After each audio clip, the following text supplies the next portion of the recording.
ये एक सच्ची कहानी है उस नौजवान की जो फ्रॉड करता रहा और उसने अपनी जवानी मुख्तलिफ जराइम करते हुए गुजार दी। उसने कैसे जाली डॉक्टर, वकील और पायलट बनकर लोगों को धोखा दिया और किस तरह चोरी और जालसाजी में मुलव्वस होने के बावजूद वो दौलतमंद होता रहा। वो जराइम करने से बाज न आया, हालांकि उसको कई मर्तबा जेल हुई। उसने जालसाजी रोकने वाली कंपनी शुरू की, जबकि लोगों को धोखा देने के लिए वो अपने माजी के बारे में ख्याली कहानियां बयान करता रहा। ये झूठ, जिसमें एक जुर्ममंदाना फरार भी शामिल है, उसके सबसे ज्यादा फरोख्त होने वाली किताब और एक हिट फिल्म की बुनियाद बन गई। झूठों का पर्दाफाश होने के बावजूद वो अपने मन घड़त माजी से मुनाफा कमाता रहा। क्या जुर्मों से भरी जिंदगी एक शख्स को इस काबिल बना सकती है कि वो अपने झूठ के जरिए हॉलीवुड में जगह बना ले, लोगों को अपना झूठ इस तरह सुनाए कि सच लगे और लोग उसकी कहानियों को पसंद करें? वो कैसे अपने जराइम, झूठ और धोखे को छुपाता है और कैसे एक कामयाब शख्स बन जाता है जिसकी किताब बहुत सेल होती और हॉलीवुड फिल्म भी भरपूर कामयाबी हासिल करती है और वो कौमी टीवी चैनलों पर इंटरव्यू भी देता है और एक वसी हल्का अहबाब उसको पसंद करता है। आज की वीडियो में हम आपको इस शख्स के बारे में सब बताएंगे कि किस किस तरह उसने दौलत और शोहरत कमाई। उस लड़के का नाम है फ्रांसिस, जो कि साफ झूठा और मक्कार है। वो ये सब कुछ सिर्फ अमीर बनने के लिए करता है और उसके झूठ उसे अमीर बनाने वाले हैं। फ्रांसिस 16 साल का है और उसका ताल्लुक अमेरिका के शहर न्यूयॉर्क से है। उसकी आदत इस तरह की है कि वो गलत काम करने से कभी भी दूर नहीं रह सकता। वो हमेशा झूठ बोलता है और अपने वालिदैन, मकामी कारोबार या किसी भी जगह से चोरी करने से नहीं डरता। एक दो दिन वो जाली दस्तावेजात बनाता है और उसे गिरफ्तार कर लिया जाता है। ये उसकी गिरफ्तारी की तस्वीर है। रिहाई के बाद फ्रांसिस फिर जराइम की राह पर चल पड़ता है। वो एक गाड़ी चोरी करके कैलिफोर्निया फरार हो जाता है। चंद हफ्तों बाद उसे गिरफ्तार करके वापस न्यूयॉर्क भेज दिया जाता है, जहां पर उसके खिलाफ पहले ही कई वारंट जारी किए जा चुके हैं। वापस न्यूयॉर्क आकर फ्रांसिस जाली चेक इस्तेमाल करके एक एयरलाइन पायलट की वर्दी खरीद लेता है। वो सोचता है कि अगर वो पायलट की तरह मलबूस होगा, जो कि एक काबिल एहतराम पेशा है, तो कारोबारी अदारे उस पर ज्यादा एतमाद करेंगे और उसके जाली चेक आसानी कैश कर देंगे। लेकिन उसका यह मंसूबा कामयाब नहीं होता। उसे चोरी शुदा चेक इस्तेमाल करने के इल्जाम में गिरफ्तार कर लिया जाता है और वो अगले दो साल जेल में गुजारता है।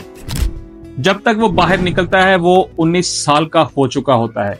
एक महीने बाद उसे बोस्टन में गाड़ी चोरी करने और मजीद जाली चेक इस्तेमाल करने की कोशिश में दोबारा गिरफ्तार कर लिया जाता है। वो एक और साल जेल में गुजारता है। अब वो 20 साल का हो चुका है और आखिरकार रिहा हो जाता है। लेकिन वो अपने जराइम कम नहीं करता, क्योंकि उसको अमीर बनना था और जुर्म कम करने में या जुर्म ना करने में उसको कोई परेशानी लाहक नहीं थी, इसलिए वो जुर्म करता चला गया। वो पुरानी पायलट वाली वर्दी दोबारा निकालता है ताकि उसको मुख्तलिफ तैयारों की मुफ्त टिकट हासिल करने के लिए इस्तेमाल कर सके, क्योंकि उसको इल्म है होने वाले पायलटों को मुफ्त टिकटें मिलती हैं। लेकिन फिर उसे एक खानदान से चेक चोरी करने के इल्जाम में गिरफ्तार कर लिया जाता है। जिस फैमिली के साथ वो फ्रॉड करता है, वो फैमिली उसकी मदद करने की कोशिश कर रही थी। इसके बाद फ्रांसिस वहां से यूरोप फरार हो जाता है। वापस फ्रांस और स्वीडन पहुंचकर वो फिर से गाड़ियां चुराने और जाली चेक कैश करवाने लग जाता है, मगर इस बार फिर किस्मत उसका साथ नहीं देती और फ्रांस में उसे गिरफ्तार करके अमेरिका वापस भेज दिया जाता है।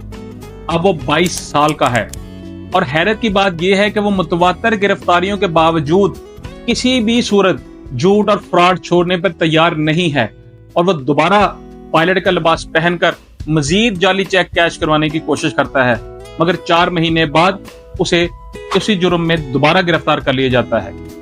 जब वो जेल में होता है तो वहां से फरार होने की प्लानिंग करता है और एक दिन वो जेल से फरार होने में कामयाब हो जाता है।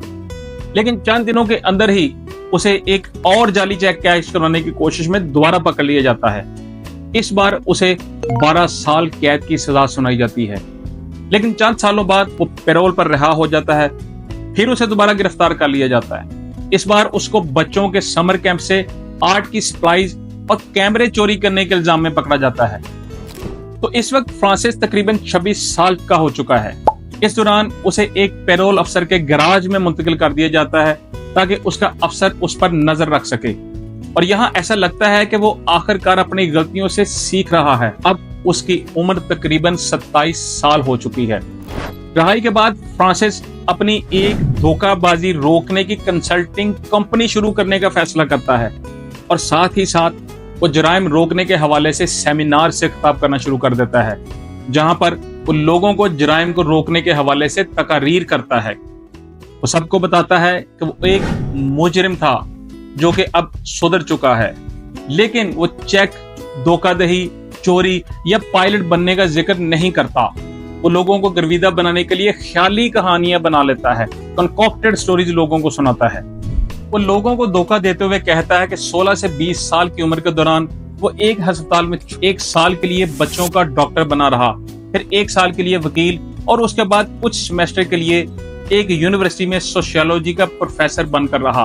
वो कहता है कि उसने एयरलाइन से $25 लाख चुराए और कई साल तक FBI उसका पीछा करती रही। कि एक मौका पर गिरफ्तारी से बचने के लिए वो तैयारे के टॉयलेट से फरार हुआ। ये सब मामूली झूठ नहीं थे, बल्कि फ्रांसिस की जानिब से बनाई जाने वाली मुकम्मल मनगढ़ंत कहानियां थी। हम ये जानते हैं क्योंकि उस दौरान वो ये सब कुछ करने का जब दावा, असल में वो जेल में बंद था और ये सभी सरकारी रिकॉर्ड पर मौजूद है। उसने जो कुछ सचमुच किया वो सिर्फ जाली चेक कैश करवाना, दोस्तों को धोखा देना और तैयारे की मुफ्त टिकटें हासिल करना था, जिसके लिए वो पायलट की वर्दी का इस्तेमाल करता। लेकिन इसमें से कोई लोगों के लिए अहमियत नहीं रखती थी, क्योंकि लोग उसके जाली कहानियों वाले मामलात से बहुत मुतासिर थे। आखिरकार फ्रांसिस को एक गेम शो में मदऊ किया जाता है, जहां वो यही झूठ दोहराता है। लोगों को ये बहुत पसंद आता है। उसे मजीद शो में मदऊ किया जाता है, जिनमें जॉनी कॉ शामिल है। इस शो के बाद वो आसमान की बुलंदियों पे चला जाता है, मतलब उसकी शोहरत इतनी हो जाती है। अचानक हर कोई फ्रांसिस के बारे में मजीद जानना चाहता है, इसलिए वो एक मुसन्नफ के साथ मिलकर अपनी बायोग्राफी लिखता है, लेकिन इसमें अपनी असल जिंदगी के बारे में नहीं बताता, बल्कि इन जहाली कहानियों के 2 साल बाद उसकी मनगढ़ंत कहानियों पर मुश्तमिल किताब catch me if you can New York time की बेस्ट सेलर्स बुक बन के उभरती है। वो अपनी फिल्म के राइट्स भी फरोख्त कर देता है और 17 साल बाद इस फिल्म को ड्रीम वर्क्स, स्टीवन स्पिलबर्ग के साथ और लियोनार्डो डिकैप्रियो और टॉम बैंक्स की अदाकारी के साथ बनाता है। ये फिल्म कामयाब हो जाती है और उसे एक म्यूजिकल शक्ल भी दी जाती है, जिसके लिए ब्रॉडवे कंपनियां अपनी सर्विसेज देती है। किताब और फिल्म की कामयाबी के बावजूद भी फ्रांसिस लोगों को धोखाबंद नहीं करता। वो उन्हें अपनी झूठी तकारीर से मुतासिर करता है और उसके मनगढ़ंत कहानियों को सुनने के लिए लोगों की एक बड़ी तादाद उसकी गर्विदा हो जाती है। वो दावा करता है कि उसने तकरीबन 1 साल वकालत की प्रैक्टिस की और वकील और डॉक्टर दोनों की मुलाजमतों के दौरान किसी लम्हे के लिए भी शक नहीं हुआ। इंटरनेट के दौर तक उसके झूठों का पर्दा फाश नहीं हुआ, या जब तक सहाफियों ने उसकी हकीकत जानना शुरू नहीं की। उन्होंने इंटरव्यूज और सरकारी रिकॉर्ड्स के जरिए उसकी जिंदगी का सुराग लगाया और ये जाना कि फ्रांसिस कोई ज़हीन नकाली करने वाला, बल्कि वो सिर्फ एक आदि झूठा था। आज भी वो अपनी धोखाबाजी मुखालफ कैंपेन चला रहा है, यानी कंपनी चला रहा है, और साथ ही तकारीर भी करता है जिसमें वो अपनी झूठी कहानियां सुनाता है। हम इसके सिवा और कुछ नहीं कर सकते कि हॉलीवुड को सलाम पेश करें कि एक मुजरिम को, सिक्का बंद मुजरिम को उसने हीरो के तौर पे पेश किया और उसकी जुर्म की जिंदगी को एक खूबसूरत रंग दे दिया, जो कि उसकी पॉपुलर रही है। आप इस हवाले से क्या कहते हैं, हमें कमेंट बॉक्स में जरूर बताइएगा।